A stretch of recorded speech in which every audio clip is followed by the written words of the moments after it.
first step is to know what you want. It all starts here, so I make sure I do a bit of browsing and have a clear idea of the outfit I want. I usually make a Pinterest board to see what's trending and add everything I like in there. So I can see a lot of ruffle saris, shararas and organza lehengas doing the rounds. But working at Glamorous has made me a bit biased towards saris. So I think I'm definitely going to go ahead with a monochrome ruffle sari. I can make it work for traditional as well as cocktail functions, so it's a win-win. I have zeroed in on a couple of references and I feel like ruffles might make it difficult for me to drape. So I'm going to go for a hassle-free pre-draped sari. So the next step is to get everything I need. I'm here at a fabric store and I'm going to take you through my experience of getting all the fabrics I need for my sari. The ruffles are definitely going to need a sheer effect and a flow. So I'm going to look at fabrics like satin georgette or organza because I think they'll be really lightweight and easy to drape. While I know what kind of fabrics I want, I do show my references to someone from the fabric store. They always know about new fabrics in store, so if you ask me, more options is always a good thing. If I'm confused, I always drape two fabrics on myself to see how the fall is and how the colors look. I really like how the satin georgette flows and it's not too heavy on the pocket at about 475 a meter. So I looked at a couple of color options and I think I'm definitely going with this really nice pastel peach. So a normal sari usually takes about 5.5 meters of fabric.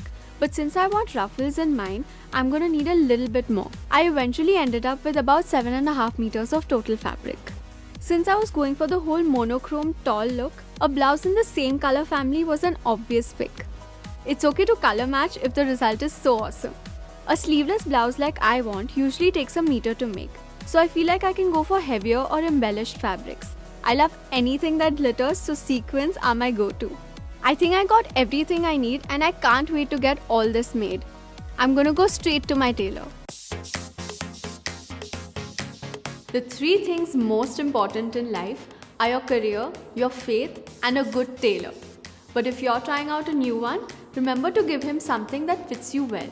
Or you can also give him a couple of days buffer for a quick trial before he completes the finishing of your outfit. It's completely normal for any tailor to take 1 to 2 trials to get your fit and preferences right. So patience is the answer. On the safe side, it's good to ask your tailor for about an inch of margin in your clothes just in case your weight or measurements fluctuate. That's something I never compromise on. While I'm always super excited to get my hands on any new outfit, I make sure to watch out for the small details. Always make sure your hooks and hangings are tightly sewn and the neck is cleanly hand sewn. No one wants a stitch coming undone when you're supposed to be showing off your best Sangeet moves.